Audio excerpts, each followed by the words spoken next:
Hello दोस्तों, आज हम एसी के एरर कोड जो आते हैं A3 H3 कुछ इस टाइप के जो एरर कोड आ जाते हैं उसको सॉल्व करने का सही तरीका बताने जा रहे हैं।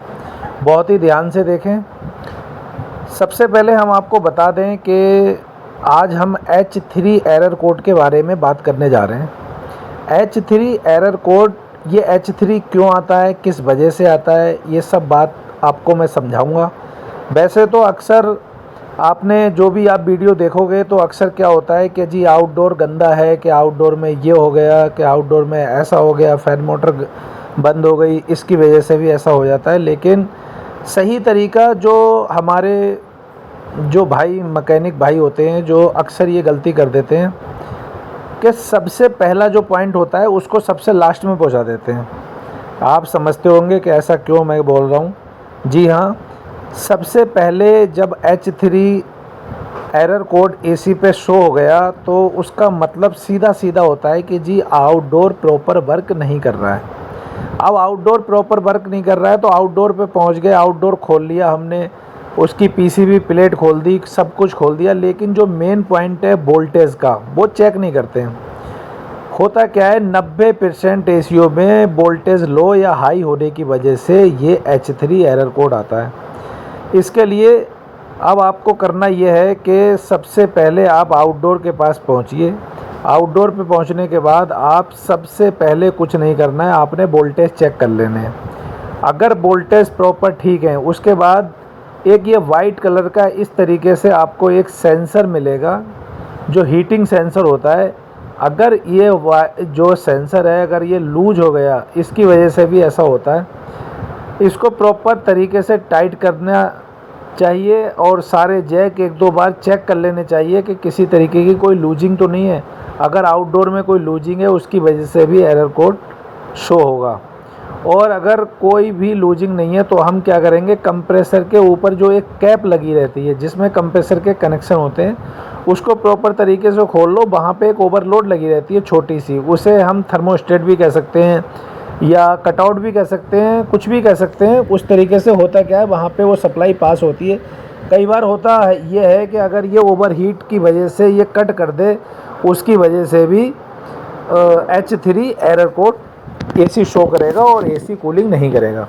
इसके लिए हमने क्या करना है, ये जो थर्मोस्टेट है इसे बाहर निकाल लिया और बाहर निकालने के बाद हमने एक अपना मल्टीमीटर ले लेना है और मल्टीमीटर लेने के बाद इसकी कंटिन्यूटी पे लगाने के बाद हमने इसको प्रॉपर तरीके से चेक कर लेना है एकदम बारीकी के साथ में कि ये प्रॉपर ठीक है या नहीं है।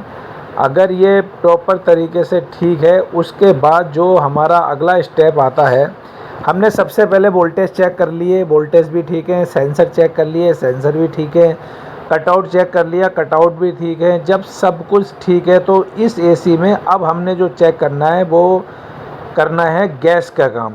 कहीं से हमारे आउटडोर एसी की जो है, जो एसी का हमारा आउटडोर है उसमें कहीं से गैस तो लीक नहीं हो रही है। अब उसके बाद हमने क्या करना है, सबसे पहले एम्पियर चेक करने, अगर एम्पियर प्रॉपर है नहीं है। और इसमें एक चीज़ पे और ध्यान देना है, अगर कभी क्या होता है, अगर पीछे से आउटडोर का कंडेंसर गंदा होगा तब भी ये प्रॉब्लम आ सकती है।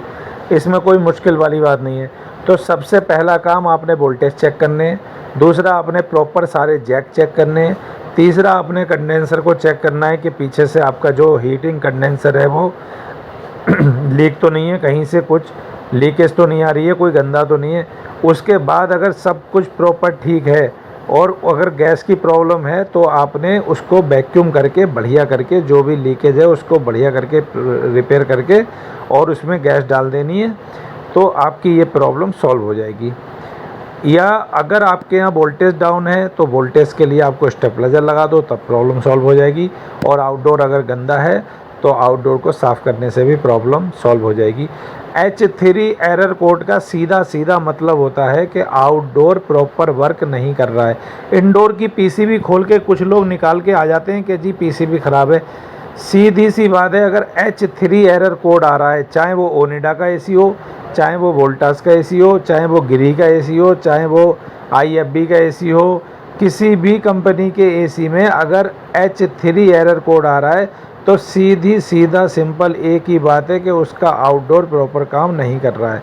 तो उसके लिए हमें इंडोर को बिल्कुल भी नहीं छेड़ना है, इंडोर को नहीं खोलना है, कोई पेंच नहीं खोलना है। विशेष तौर पे आप मेरी बात पे ध्यान दें और सीधे आउटडोर को प्रॉपर तरीके से चेक करें। उसके बाद आपकी प्रॉब्लम सॉल्व हो जाएगी और आगे भी भविष्य में कोई प्रॉब्लम नहीं आएगी। अगर मैं जानता हूं कि आपको H3 एरर कोड के बारे में जितना मैंने समझाया है आपके समझ में आया होगा।